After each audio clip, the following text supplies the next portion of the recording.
Hello and welcome, everybody. We want to thank you for spending the next hour with us. My name is Terry. I'm a cybersecurity advisor here with Cyberleaf, and I'll be moderating today's discussion.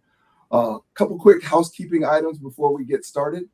This session is being recorded, and we're going to send out the recording along with any supporting resources within 24 to 48 hours.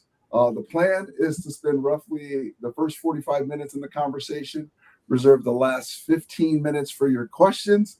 So feel free to submit those throughout the discussion in the chat. We'll deliver a couple polls just to make sure that you guys are alive out there, and we'll do our best to answer any questions towards the end. Today's framework is pretty simple. We think about cyber risk as a three-legged tool, right? Controls, compliance, coverage, and most organizations have all three. The question is whether they're all working together, and that's what I'm going to be unpacking today with my friends. When those three areas align, organizations make better decisions, they move faster, they respond better under pressure, and ultimately operate at a different level of resilience. So joining me today are two people that spend their days living in different parts of that conversation. I have Paige Hanson, co-founder and COO of Secure Labs, and also Dara Gibson, CEO and owner of Cyberready. For the most part, we all kind of know each other, but for anyone who's joining that may not know anyone here, ladies, I'd love for you to spend about 30 seconds to share who you are, who you work with, and the perspective that you're bringing to today's conversation. And if I can, maybe Paige, we'll start with you. Sure. Thank you so much for kicking us off.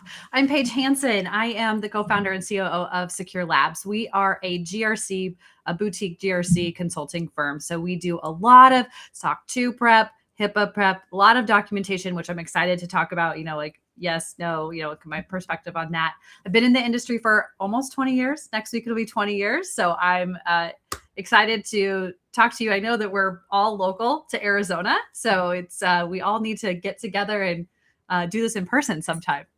Yeah, would love to be in the room with the two of you. I can imagine the energy would be absolutely amazing. And Dara, are you still here with us? Keep getting kicked out. Am I back on? She's back. There she is. Okay, so my name is Dara Gibson, and I am the owner of Cyberready. We are a boutique firm here based in Chandler, Arizona, where I focus on risk management, including cyber insurance, as well as fractional chief information security officers for smaller businesses. I also, big news, have been nominated as Woman of the World Cybersecurity Entrepreneur. So, woohoo! And I recently received my honorary doctorate from UAT. So it's been quite a month and very exciting to say the least. Awesome. Well, that is such an amazing accomplishment for you. Cannot be happier for you. Obviously, well deserved and hard earned. So congratulations on that, Dara. So the goal today, right, is to keep this conversational. We got a lot to cover. So I wanted to dive in where most organizations naturally start the security conversation, right, around controls. And so when most people think about cybersecurity, they think tools, right? They think firewalls, EDR, MFA, 24-hour monitoring. But the reality is those tools really only matter if they're configured properly, maintained, and doing the job that they were intended to do. For example, right, 5 years ago, not everybody had MFA. So today that's kind of like table stakes. But the bigger question becomes like, is it enforced consistently throughout the organization? Is it protecting the right people? And look, frankly, is it resistant to some of those modern phishing attacks, right? I've seen quite a bit of things that have come across the plate recently where MFA was there, but somehow the attackers were able to circumvent that. And so the reality is attackers don't really need to break in anymore. They spend a lot of their time harvesting our credentials on the dark web and trying to figure out ways that they can misuse those credentials so that they can log in. And so when you think about today's landscape, you also realize that a lot of small businesses have evolved beyond the traditional antivirus to EDR. And I think you guys would agree with me in saying that it was a necessary change. The way What do you mean by that now? Let's talk about for the people that are watching. You said an antiquated antivirus system versus EDR. What do you mean by that for the people that are listening? Yeah, so traditional antivirus focused on signature-based threats. They would recognize a threat, and then that would trigger a playbook to quarantine or protect that device.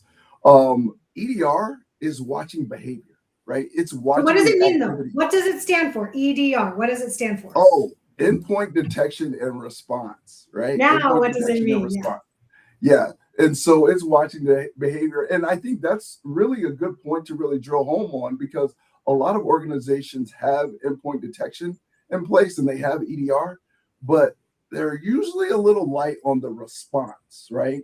Especially if they're outsourcing that responsibility to somebody else. Well, It's true. and we want to see if we want to see if those units actually can have their own minute or ability to begin to respond, right? So that's where you get the EDR component, is having the endpoint detection alert you that something is wrong and then respond to it. I always think of that TV commercial where the security guard is on the at the bank and he's like, "I'm a security guard, I'm here to alert you," and he just stands there and he just alerts. And then you have the other security guard that actually like goes and breaks down and tackles the bad guy. So that's your visual of what an EDR is versus an endpoint protection agent. So I love that analogy. Yeah, no, I love that analogy. That's great. And then I think the final control is one that people don't talk about a lot. And I think it really leads into some of the things that we'll talk about with Paige, is around operational drift. It's one of the biggest challenges that I see with mid-sized organizations that are scaling, right? When they originally set everything up, the controls get deployed, but then the business changes. Either they acquire a new location, people leave, they add a new tool, but the controls stay exactly the same. And, what I've seen, and, I'd love to get you guys' perspective, is that a lot of those gaps are a result of good operational decisions that were just never really revisited and addressed. Have you seen anything like that, Paige, Dara, in your experience? Yes. I mean, well, if you talk about the operational drift part of it, it's probably one of my favorite topics because almost every single organization experiences it. On my side, I'm helping them prepare for an audit or, doing a compliance project. And at that time, everything looks great. But to your point, 6 months later, the process changes or a team member leaves, so product was acquired, you named it. But it's not like anybody intentionally weakened the security. You're not doing that. It's that the environment just evolved. And that is what leads to this operational drift. So just because your control worked last year, it may just not be operating that way and the way that it was designed because of the change in your organization. Yeah. But it also could be a change in the certification or the compliance organization as well. I recently heard that like overnight between May 31st and June 1st, HIPAA changed some of their requirements to go from, visual to accepted to, must be complied. And they didn't tell their customers what the differential truly meant, but that's going to change your compliance to that code. And so it's not something I really deep dive into, but at the same time, I was like, that needs to be shared with all of these HIPAA compliant people because their compliance changed over a drift overnight and they may not be aware of it.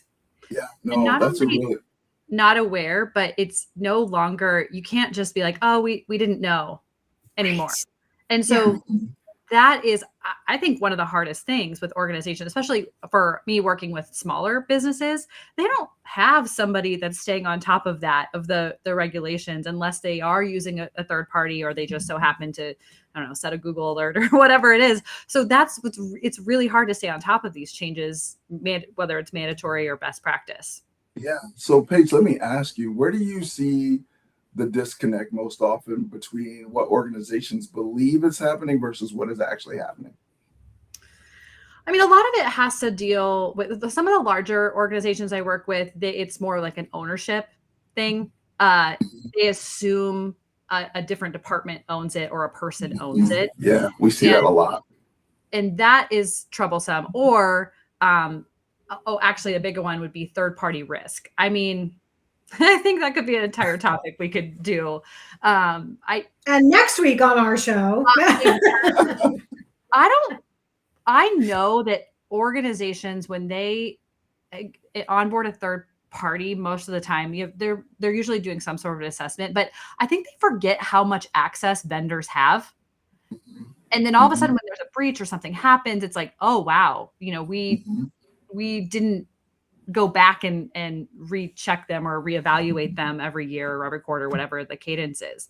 And that also goes for access management too. I see, I don't know, former employees still have credentials, which they shouldn't, or there was no formal offboarding policy, or even just like unnecessary privileges happens a lot in small businesses because all hands on deck, we're all wearing all these hats. But as the business grows and matures, not everybody needs admin credentials to get into XYZ system. Yeah, no, great points. And then Dara, from the coverage side, what separates organizations that inspire confidence versus ones that immediately raise concerns and red flags? so to lower your risk as a business, right? Let's focus on the controls that we were talking about. You mentioned EDR, or endpoint detection and response. Some of the insurance carriers are now mandating that it's managed endpoint detection and response, because the threat actors don't sleep, therefore the threats don't sleep. And, magically 2 a.m. seems to be the magic time that they like to hit. I'm not awake at 2 a.m., but somebody is, and somebody needs to be watching that. So that's why a lot of the insurance carriers are talking about the coverage changes needing to be managed endpoint detection and response. But when we're talking about that drift conversation, we're also understanding that, are your employees using AI that you may not know? Are they using different tools another hot that you don't know, right?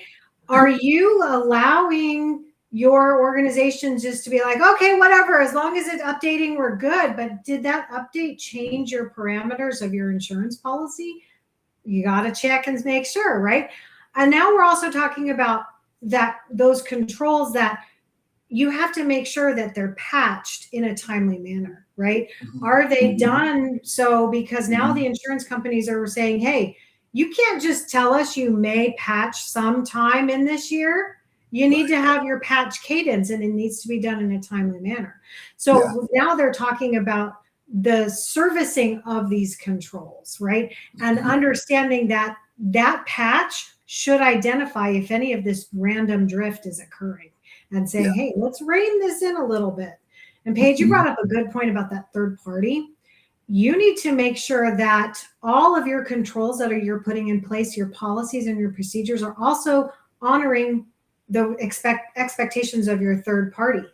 Remember, you own the data that you're taking in from your customers, but yet your third parties, they're using it, but you still own it. So if your third party is saying, hey, if you have a breach, you need to notify me within 24 hours, you better have that in your SLA. You better also have your insurance company know that these are your main third parties, because this is a part of your coverage to make sure that everything is still flowing fluidly. Yeah, no. So what I'm getting from both of you is that confidence comes from being able to prove that these controls are in place. And that's what insurers are going to expect, that kind of proof, right? So there's definitely a lot of assumptions. I see a lot of assumptions that are happening. And unless you're, like you said, Dara, is like you're going back and you're reevaluating, or you're using continuous monitoring, whatever it is letting you know, those assumptions can lead to, and then enter all of the issues that you just mentioned, Dara. It's happens a lot. Yeah. Awesome. Well, quick pulse check from the audience. We've talked a lot about controls. I want to drop our first poll, and curious where everyone is in their cyber journey.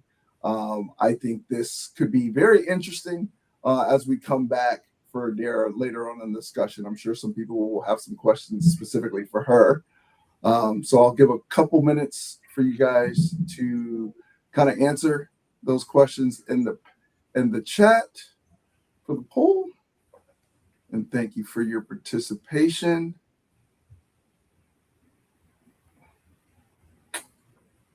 All right, so let's move on to the next section because we do have a ton to cover. Paige, one of the biggest misconceptions that I hear is that compliance and security are the same thing. How do you explain the difference to leadership teams? I mean, the way I like to put it, the compliance and security, they are related, but they are not the same thing. I personally, I think, and what I've seen is that some of the strongest organizations, they use compliance as a framework for building the security maturity. And they're not just using it as a checklist exercise. And especially for organizations that are just starting out or they're just trying to figure it out, starting with a NIST cybersecurity framework or the CIS controls are a really good way to just baseline, pulse check, and then build from there.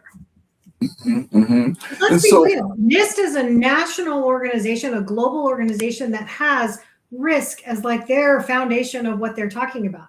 They're talking about international standards of technology. They know what they're talking about. So if you can say, hey, we're following the NIST framework for cybersecurity controls, or we're following the NIST framework of AI, that is the recommended best practices. So at least you know it's not Paige or Al telling you these are best practices. It's an international organization that's saying these are best practices. Let's start your foundation with these goals and objectives. Yeah, no, that's great. So I guess the big question becomes like, can a company pass an audit but still have significant exposure? You can. Just because you pass an audit doesn't necessarily mean you're secure, and just because you're secure doesn't mean you can't pass. It's kind of like a chicken or the egg. I mean, it's just a point in time, depending on what audit that you are doing. But you have to keep we're at it. So we're back to the monitoring, the alerting, the making sure that that you're not assuming things. I mean, just because you're past the audit, those are all really important after their point in time has been assessed. Got it. All right. Well, let's skip to the alphabet soup, right? You kind of live in that area: SOC 2, HIPAA, CMMC, PCI, ISO, NIST. We kind of touched on this a bit. How should like small, medium-sized businesses start thinking about navigating that landscape today? Where do they start? Well, buying a dictionary. No, just kidding. I know, right? There's a lot of acronyms. But the good news is, and when it's security and privacy related, risk related, that a lot of these frameworks, they speak different languages. However, they ask similar questions. Okay. So depending on your industry is where I would recommend, like Dara just said it, it's the NIST cybersecurity framework, NIST CSF is a really good place to start. But if you're in healthcare or starting touching any healthcare related data, that's a law, so you also have to decide, is it a law that's requiring me HIPAA, or is it a best practice? I am a small business. I want to work with an upstream partner. They require me to get talked to attestation report. Those sort of things are going to help navigate on which framework would be best for your organization. Yeah, I think there's a great point of delineation there where you're saying like, what is best practice versus what is operationally sound. So where do organizations tend to overinvest when it comes to compliance? Well, or can they? I see right off the bat. Well, yeah, I see right off the bat that they're just the smaller business I work, they think they need to invest in the enterprise grade solutions for compliance monitoring, and that isn't necessary. But it all depends on the organization. But I mean, they're spending $50,000 to $100,000 on a tool that you still need a person to run. and you still need a person to understand and prepare the audit and work with the auditor. And if you don't have that, then you're also then adding to the cost, and it's taking a lot longer. I think the misconception is, oh, we're going to get this tool, and all of a sudden now we'll just pass the audit right away. And it's like, well, you don't want that mindset either, because you want, the point of the audit is to check and make sure that the processes and the documentation that you have, they're actual things that are happening, protecting your organization. So I think that's one of the things where they're investing in a tool that may not really be doing them the service that they think. Gotcha. Perfect. Well, it sounds like we also want to make sure that they're not buying the latest and greatest shiny object either, because that also doesn't make you secure or compliant. And a lot of times a small business owner will see, oh, so-and-so was a sponsor of the race car in the IndyCar race. They must be the latest and greatest. Let's veer down that path and see who they are. Great. Do your investigation, do your homework, but then talk to people like yourself, Al or Paige, and say, hey, you know what is that tool? What does it do? Do I need it? Is it really recommended? Or is there, is it already included in my Microsoft license that I already buy, right? Yeah, right. And time. People aren't going to tell you that. They need to truly understand that sad salesperson wants to make that sale. They're not going to tell you that it's already built into your Microsoft license. Let's just turn it on and show you how to deploy it properly and make sure you've got your email security turned on and that you're using it, that you can identify what a phish is, or your privacy controls. Let's make sure that they're turned on, because a lot of this is built into your program. We need to make sure that you've got that consultant that can say, I can help you. I can do this with you. Oh, great points, Dara. I see a ton of overlap. Same thing, Dara. And then I know I don't want to be jumping too much into cyber insurance, but probably the same thing for that. There's a lot included in their cyber insurance program, and there's paying extra. Did I get bounced out? Sorry. What was that? Did I get bounced out? Did I get bounced out? Still here. Okay, right, go ahead. Oh, no, I was saying it's just that there's so much included in that. And unless you have somebody to say, actually, you don't need to go out and get XYZ, or you get a discounted program with this. That's over-investing a lot. I see people over-investing in spending too much because they already have it in another program. And a lot of generic insurance brokers don't understand the tools that are already encompassed in your cyber insurance policy. So I was speaking with a long-term friend of mine, and I said, hey, have you spoken to your broker about your incident response plan? And they're like, that's my insurance broker. And I said, yes, your insurance broker has the ability to get you a free incident response plan, has the ability to get you a free consultation with a cyber attorney. Let's build these relationships up. And they're like, I've been with Bob the broker for 10 years, and not once has he mentioned I have these tools. I said, that's why you need to talk to these subject matter experts, because we can direct you in the right way and say, hey, you know what? These are included, right?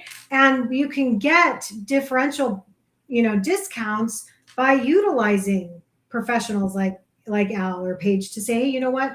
Let's make sure what you are paying for is what you're receiving. Yeah, definitely. And then one final question on compliance for you, Dara. Does a strong compliance program generally lead to better insurance outcomes, or carriers evaluating something completely different? So again, just like Paige said, compliance and security, they walk hand in hand.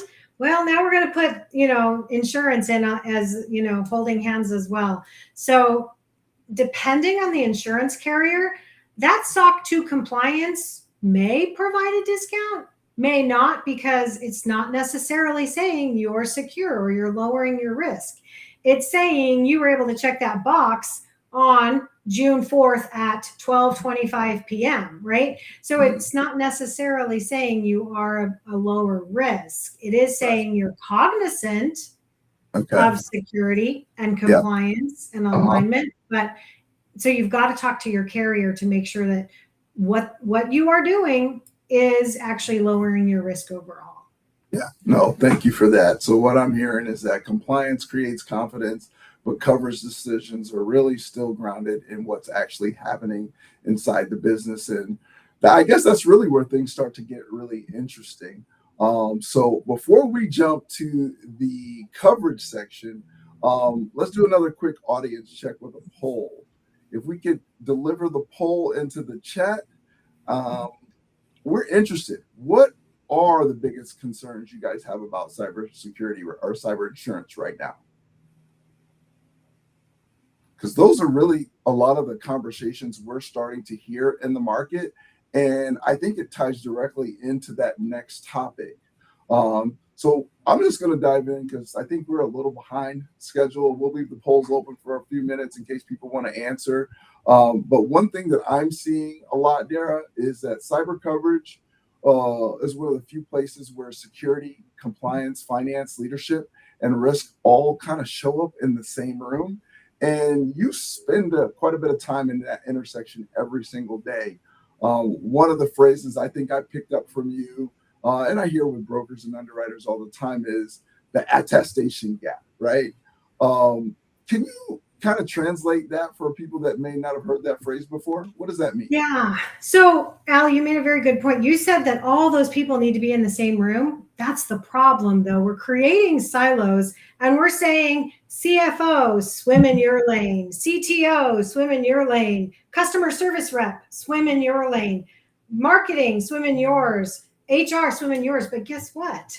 Our insurance attestation or questionnaire every year is asking questions of all of that, right? And so your technical person, he or she may not know what marketing is doing to protect your copyright. They may not know what the customer service rep is doing with that AI chatbot to answer questions and move things in the right direction. Your technical person may not know who the next business development person is making that next deal with, or who the CFO is buying the next contract, or procurement, who's buying the next contract with. That technical person still only has their only swim lane. So to your point, you need to get all of these people in the room to ask and answer those questions. It's an annual risk assessment. It's free of charge because you have to answer all these questions because you're making sure you're getting the right policy possible. If you put one person in charge of this, and even if it's your managed detection and response, outsourced third party to answer your questions, they really don't know what your marketing person's doing to protect your pixels or your privacy policy that's on your website. Yeah. And they may not ask. So now that's changing your insurance policy. That's changing your coverage. That's changing what may actually be needed in the event of a breach. And I say breach because that's a very tight word that legal people only want you to use when data has been exfiltrated. Otherwise, it becomes a cyber event. Totally changes your parameter of your insurance policy. And this all needs to be brought into that same room, into that same question, because those questions, although they seem yes, no, there's a lot of gray that you can actually cover and make sure you're being transparent on. Yeah. So what happens when a claim is filed, but a gap is discovered, right? They've checked the box. They say, hey, everything is good. We know what everyone's doing and everything. On next week's show, no, just kidding. So yeah, that's a whole nother segment, because was it malicious? Did you intentionally say yes instead of no when you knew you didn't have it? Or was it an accident and you're like, well, I thought we had MFA. We had MFA on our SOC 2 compliance. It said we had it. So we just said yes, right? So it really, if you answer that you have MFA, meaning multi-factor authentication throughout your entire ecosystem, your admin domain, your email support, your third-party controls, if you have MFA on all of that, you can check yes. But if you only have MFA on your one financial component, or worse, your bank has it, but it's still on your phone that you use for work, that's not your MFA. That's your bank's MFA. And so if you answer with false information, you've actually negated your entire insurance policy from day one. Wow. Okay. Well, I have a follow-up. Sorry, Al, but how go ahead. Are they doing an investigation? How are they telling? I mean, it would be like me answering yeah, we have 3 fire fire alarms in here. But then I go and I'm like, oh, shoot, I guess we only had 2, but I really thought we had 3. I mean, are they? Was literally my next question. Was literally my next question. So your claims team, when that claims comes in, you actually get a claims agent, and that claims agent does their own investigation, and they'll actually also send it to a financial investigation. So that investigation is going along, your insurance investigation is going along. At the same time, your cyber investigation is going along, and your remediation and your controls being put back into place. So you're back being resilient. So that's why your claims adjuster is using a lot of, plates and business sense when they're actually looking at what does this claim entail. And here's the other issue. Did AI trigger it, or was cyber triggered? Because now your cyber policy may not cover that AI issue depending on how your policy is written. Some insurance companies are requiring separate AI policies. Okay, so what should an organization do? Like Paige, right? She had the best of intentions. She said they had 3 fire alarms, but she realizes at some point she only has 2. What should she do? So that's where that conversation comes into play. Was it malicious? Did you intentionally tell your insurance coverage that you didn't? Or you did, right? Yeah. Or was it she did accidental? So does she right? bring it? So now you're talking about that. They're talking about the nuances of the verbiage used. Gotcha. I gotcha. Which something to then point out, if you've got 4 different investigations going on and you've got a company relying on the money coming back from the policy, it's probably just taking a lot more time. So it takes a lot of time. Mm-hmm. So in the meantime, you could be out of cash. Yeah. And it sounds like the risk really lives between the gap between what's actually happening and what leadership says is happening or believes is happening when they sign that attestation form. So well, and also there's a gap too, that if you have if you guys have your incident response team working on that event that took place, but you are not on that insurance panel, insurance company may be like, hey, you didn't use our prearranged organization. Yeah. We don't have to pay that. Yeah, seen that too. So we've all seen that. Or you have to say, oh, I'm sorry, Al, I know you did a lot of work, but we're not going to be able to pay you. Our insurance company said we have to go this route. Yeah. Oh, I bet that happens a lot. Creates a huge gap. It does. Yeah. It happens more than I ever would have imagined. That a company could be proactive about going out and getting the help from certified people to help them do what fix the problem that they're in, and still not be able to handle that work and pretty much start all over from scratch. So definitely seen that happen a few times. Well, if this isn't a reason to, whether it's today or tomorrow or first thing Monday, to reach out to all the people involved to understand who it would be your incident response plan, but to really understand who those people are, the companies are, because like you said, if this is happening all the time, that you're getting reached out to, or you see this happening, it's like, oh man, had they known, that's just time and money, and it's all wasted. Because it needs to be written in your policy. So you need to know that, Paige, if you're going to be that incident responder, if you're going to be that first person to pick up that phone of that client, you need to be written in their policy as first responder, because otherwise the insurance company is going to assume and know that they've got all their terms and conditions in place, that they are the first responder, not Paige or not Al. So that's why it needs to be written in your policy. Yeah. So, just kind of summing up this segment, one thing that really stands out is, none of these conversations are happening or should be happening in isolation or silos anymore. Right, your controls affect compliance. Compliance affects your coverage, and your coverage influences how your organization operates and thinks about risk, which really raises an important question, right? Because it feels like those controls, compliance, and coverage have to be interconnected. So, who's responsible for making sure they all stay aligned? Paige. Anyone? Al. Al's in charge of everything. No, so I've definitely seen it be different people in different size organizations, but this is where you guys spend most of your time to working with C-level executives or leaders of organizations. And so from your perspective, do you see most of the time security leadership owning that? Is it finance, or is it someone in the C-suite, or is it a combination of both? So this actually is one of the misconceptions. It leans into a misconception that compliance is an IT project, or it only. I know, but it's just like that.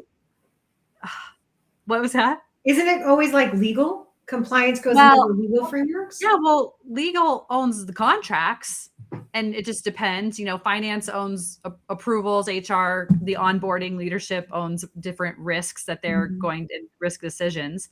So when IT can't just solve compliance by itself. So it's going to be different every organization, but a lot of times, depending on how your organization is structured, yes, I've seen a good deal be owned by legal. Compliance sits in legal, but at the same time, I've also seen a larger organization. You have a security team, and then it sits underneath there. It's just really going to depend. But the small businesses that I work for, it's usually the IT person, the legal person, and then anybody else they have to pull in asking the marketing questions or the HR type questions as a one-off. But really, they're the ones owning it in these smaller organizations. Yeah.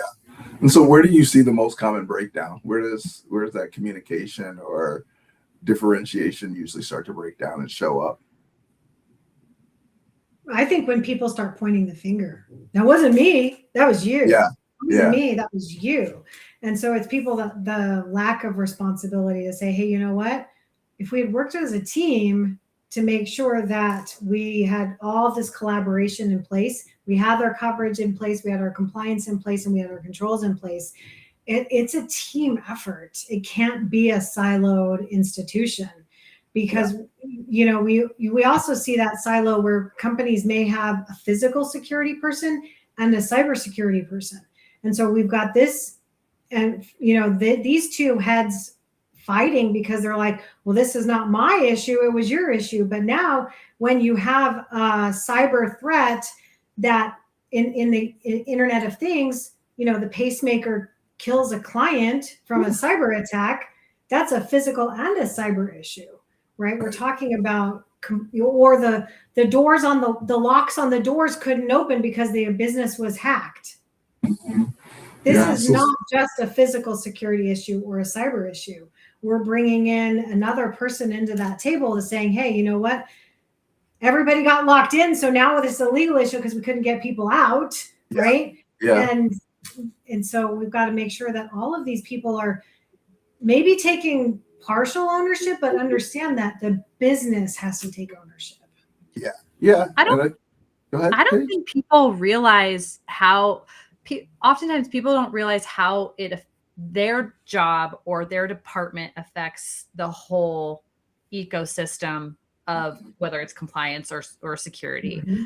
And you could even use the example of just a one-off employee. Why would it matter if I turned off my MFA and then, because it's easier. It's like, well, or why does it matter if I use ChatGPT when our AI is Copilot or whatever it is? And when people connect the dots and they realize why, one, their individual contribution matters to the whole ecosystem, and then as a team, how it matters, and you take that step back, I know in these larger organizations, it's hard. It's steering this huge ship and you're trying to turn it. Yeah. I use that analogy because I just got off a cruise, but I digress. That's why you're so tan, my friend. Yes, that's right. But that's what needs to be done. You have to, and so it's not the eye roll when you get invited to these meetings. If you really don't understand how your contribution or your team's contribution plays into all of that, then ask. There's no dumb questions. That's problems happen. Yeah. No, every group measures success differently, right? Everybody has a different dashboard, different priorities, different assumptions. And so alignment becomes a real challenge, right? I kind of look at it as a people, process, communication challenge when there's that breakdown, right? Because all three, almost like the cyber risk school we talked about, all kind of have to work together. And so when we're designing an ideal cadence for something like this, what should leadership be listening for or take away from this segment today? Dara? That IT, security, compliance, these aren't business spends. They're business opportunities, because you're going to start losing contracts if you don't have these in place. And if you're losing revenue, it's a lot different than spending it to make sure those opportunities can take place.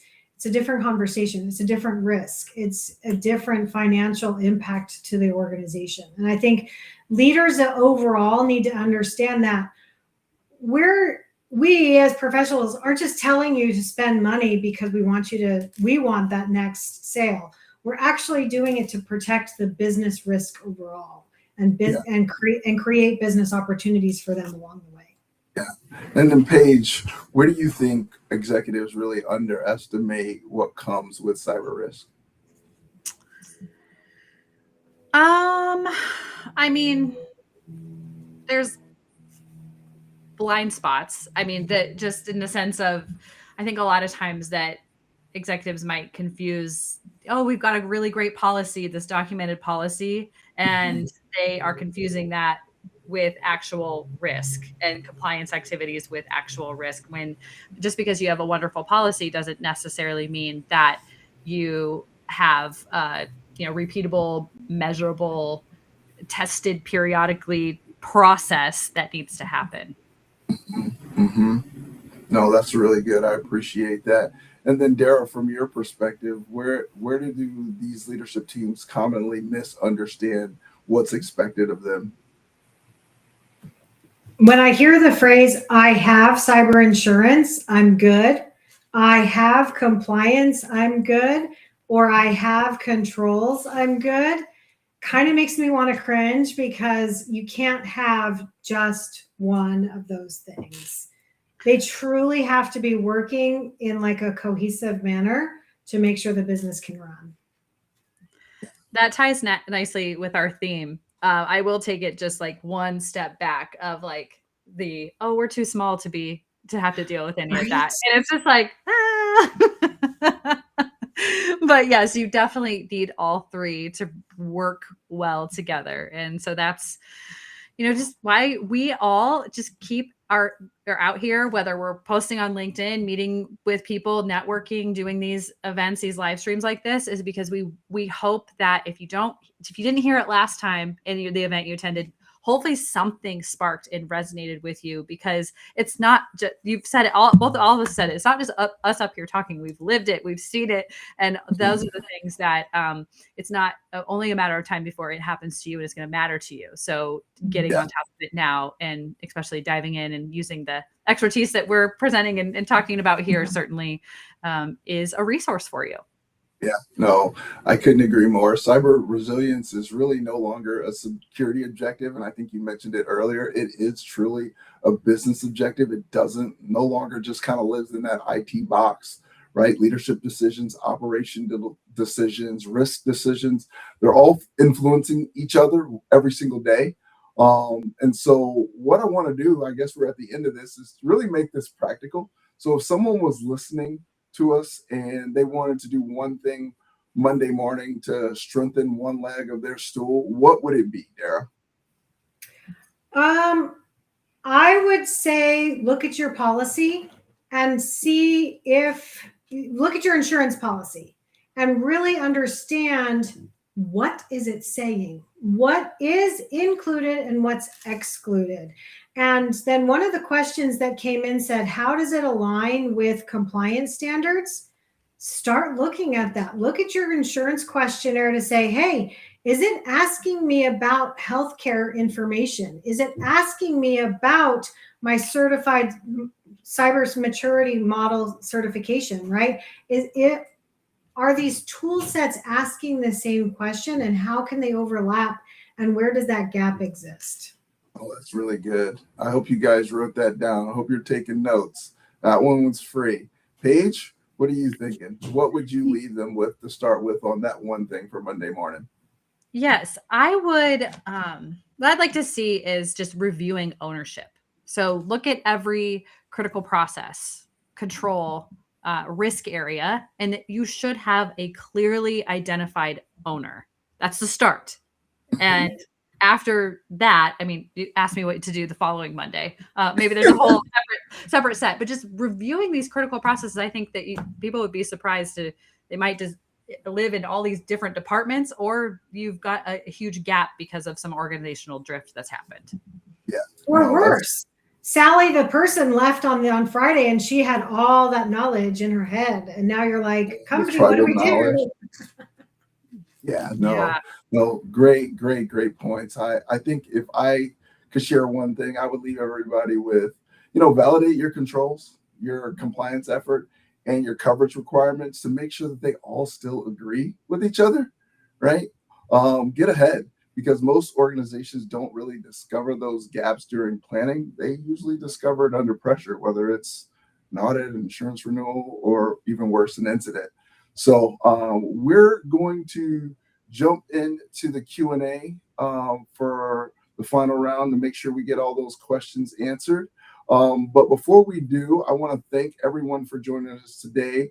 One of the things all the guests, Paige, Dara, and myself have agreed to do is to make ourselves available for a 30-minute working session. No sales pitch, no obligation to do anything. Just an opportunity to answer or discuss the specific situation or any questions, get pointed in the right direction.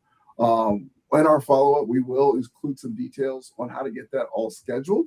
But if we can now, Dara, you want to take the next question that's in the chat? Looks like there's a few. Thank you all for your encouraging words about the award. So thank you. Well, you're a rock star. Rock star. Let's see. I'm not seeing any. Q&A. There we go. Paige, you got one, Paige. Oh, I see that tab down. Hi, Paige. Quick question on third-party risk. A lot of us have vendors plugged into our systems, and it's hard to know who has access to what. If a business wants to get their arms around that, where should they start? Are there a few must-have questions you'd recommend we ask every vendor about the data they touch and the access they need? That's a good, I would say, yes, it's a good process to identify. And by the way, Dara and Al, please jump in if you've got more succinct answers. But one, I would say a lot of times what I see is box checking, which is, oh, do you have a SOC 2 report? And then the company sends it over and they're like, here's all the access that you need. But your questions, Madison, are really good, which as far as like, what data do you need? Where does it go? Understand the life cycle of that data. Also, you're going to want to make sure, like, how do they have it for 24 hours? Is it 3 years? Is it 5 years? Because that probably then relates to your cyber insurance as far as those sort of questions, and that you'll be asked in any of the compliance frameworks that you do. So just one, understanding what data they absolutely need to have the business or to do the transaction or business, and then decide your risk appetite as an organization to say, okay, are we okay with these parameters? And you might need to be adjusting them just based off of what data it is, and then the life cycle that you either intended you thought it was, or that you really need to modify the relationship. Well, but that's have really a clear good understanding of what your vendors have access to, Yeah. and who you're doing business with. Because if you don't have your list of vendors, A, you don't know who to contact if you have a significant event, or B, you don't know who to be looking for if they contact you saying, ooh, we had a significant event. We had access to your entire network, and FYI, you could be next. Because that chain of events does happen, and threat actors are looking to devastate as much as they can. Yeah, and I think that's really all summed up right as a visibility problem, knowing who has access, what they're connected to, and what level of access really makes sense for them, really evaluating that when it comes to your third-party vendors, because what we're seeing is that is oftentimes the second weakest link in the attack chain outside of identity. So it's definitely a good question and a hot topic that we're running into quite a bit. I think that concludes our last Q&A. Ladies, you have anything you want to share with the cyber world before we say goodbye? Oh, if you're in Phoenix and you're going to Phoenix Fan Fusion tomorrow, you'll see Dara and I on a panel at 10:30. Come to the Steam track. And then some of us will be back at 6 o'clock tomorrow night and 6 o'clock Saturday night. You've got a great weekend. Well, I will be missing you guys out there. I'll be out at a basketball court near you, but I look forward to catching you guys at one of the local events here in the near future, and look forward to following up with some of you that may have questions and want to spend some time with either of the three or all three of us at any moment. Thanks a lot for joining us. We're done. Bye. Thanks, Al. Thanks, Dara.